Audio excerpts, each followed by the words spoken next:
Hi dears, welcome back to Xylem learning. അപ്പോൾ സൈലം ലേണിംഗിന്റെ പുതിയൊരു ക്ലാസ്സിലേക്ക്, ശ്രുതി ടീച്ചറിന്റെ മലയാളം ക്ലാസ്സിലേക്ക് എല്ലാവർക്കും സ്വാഗതം. ഇന്ന് എൻ്റെ മക്കൾക്ക് ചെറിയൊരു കാര്യം പറഞ്ഞു തരാമെന്ന് വിചാരിച്ചിട്ട് വന്നതാണ്.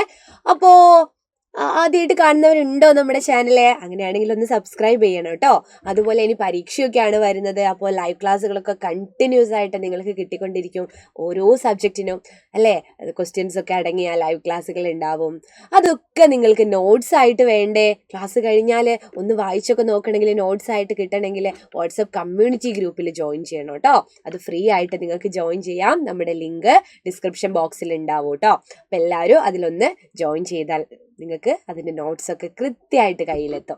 അപ്പോൾ ഇന്ന് ടീച്ചർ പറഞ്ഞു തരുന്നത് ഒന്നുമില്ല, നമ്മുടെ അജയ്യതയുടെ പ്രതീകം എന്ന് പറയുന്ന ഒരു പാഠമുണ്ട് അല്ലേ. ഏതാണ് ആ പാഠം അറിയോ? നമുക്ക് പഠിക്കാനുള്ള ഒരു പാഠമാണ്.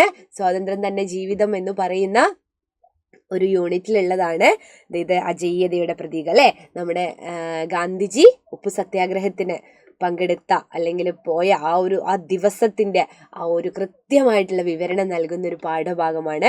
നമുക്ക് അടിപൊളിയായിട്ട് പഠിക്കണം. അതിൽ ഒരു വാങ്മയ ചിത്രം തയ്യാറാക്കാനുണ്ട്. എന്ത് തയ്യാറാക്കാനുണ്ട്? വാങ്മയ ചിത്രം അല്ലേ. വാങ്മയ ചിത്രം എന്ന് പറഞ്ഞാൽ എന്താ? വാക്കുകൾ കൊണ്ട് വരയ്ക്കുന്ന ചിത്രം. അതെങ്ങനെയാണ് വാക്കുകൾ കൊണ്ട് ചിത്രം വരയ്ക്കുക? ഒന്നുമില്ല, നമ്മൾ ഒരു കാര്യം അവിടെ പറഞ്ഞു വെച്ചാൽ അത് നമ്മുടെ മനസ്സിലൊരു ചിത്രമായിട്ട് ഇങ്ങനെ തെളിയണം. ഇവിടെ നോക്കൂ, യാത്രയ്ക്കൊരുങ്ങിയ ഗാന്ധിജിയുടെ വാങ്മയ ചിത്രം പാഠഭാഗത്തു നിന്നും കണ്ടെത്തി സ്വന്തം വാക്യത്തിൽ അവതരിപ്പിക്കാനാണ് പറയുന്നത്. അപ്പോൾ ഇത് നമ്മുടെ പാഠഭാഗം നമ്മൾ പറഞ്ഞതാണ്. നമ്മൾ കൃത്യമായിട്ട് ആ പാഠം പഠിച്ചിട്ടുണ്ട്. അപ്പോൾ നിങ്ങളുടെ മനസ്സിലേക്ക് ഒരു ചിത്രം വരുന്നില്ലേ? എന്തായിരുന്നു ഗാന്ധിജി എന്നുള്ളത്? ഗാന്ധിജി എങ്ങനെയായിരുന്നു ആ ഒരു യാത്രയ്ക്ക് പോകാൻ ഒരുങ്ങിയത് എന്നുള്ളത് നമുക്കൊന്ന് നോക്കാം കേട്ടോ. സമയം 6:30 ആയപ്പോൾ ഗാന്ധിജി ദണ്ഡിയാത്രയ്ക്കൊരുങ്ങി. ആശ്രമത്തിന്റെ മുൻവാതിലിലെത്തി. അദ്ദേഹത്തിന്റെ വലതുകൈയിൽ എപ്പോഴും കൂടെ കരുതുന്ന മുളവടിയും ഇടതുകൈയിൽ ഒരു കൊച്ചു ഭാണ്ഡവും ഉണ്ടായിരുന്നു. ഗാന്ധിജിയുടെ ഉടുവസ്ത്രം പതിവായി ധരിക്കുന്ന ഒറ്റമുണ്ടായിരുന്നു. അദ്ദേഹത്തിന്റെ ചുണ്ടുകളിൽ സ്വതസിദ്ധമായ പുഞ്ചിരിയും കണ്ണുകളിൽ ദൃഢനിശ്ചയവും ജ്വലിച്ചു നിന്നിരുന്നു. ഇവിടെ സമയം പറയുന്നുണ്ട്. സമയം പറയണമെന്ന് നിർബന്ധമില്ല, കാരണം ഒരാളുടെ പറ്റിയാണ് നമ്മൾ പറയുന്നത്. പക്ഷേ ഇതൊരു യാത്രയ്ക്കുള്ള തുടക്കത്തിന്റെ മുൻപാണ്, അല്ലെങ്കിൽ ആ ഒരു സമയവും സാഹചര്യവും ഒക്കെ കാണിക്കാൻ വേണ്ടി ഇവിടെ സമയം കൃത്യമായിട്ട് പാഠത്തിൽ സൂചിപ്പിക്കുന്നത് കൊണ്ട് ടീച്ചർ എഴുതിയെന്നേ ഉള്ളൂ. നിങ്ങൾക്ക് എന്ത് എഴുതാം?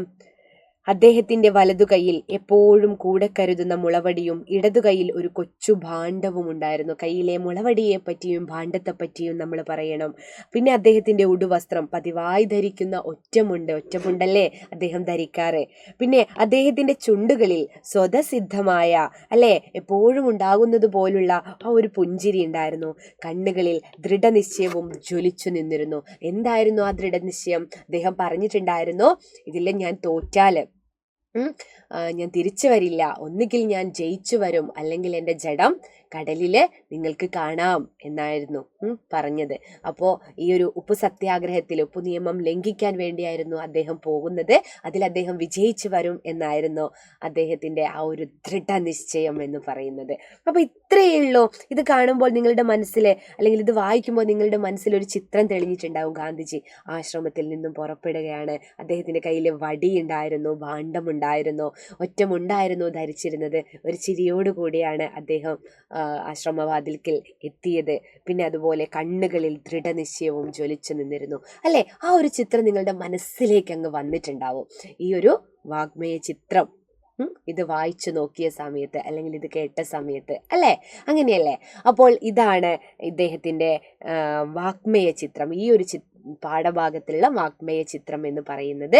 അപ്പോൾ മക്കളെ, ഇതിൻ്റെ മറ്റു പഠന പ്രവർത്തനങ്ങളൊക്കെ പരീക്ഷയ്ക്ക് വരാൻ സാധ്യതയുള്ള ഒരുപാട് ചോദ്യങ്ങളുണ്ട്. ഇതിനൊക്കെ വേണ്ടിയിട്ട് അടുത്ത ദിവസത്തെ ലൈവ് ക്ലാസ് കൃത്യമായിട്ട് കാണുക. അപ്പോൾ മറ്റൊരു വീഡിയോ ആയിട്ട് ടീച്ചർ അടുത്ത ക്ലാസ്സിൽ വരാം. അതുവരേക്കും ബൈ.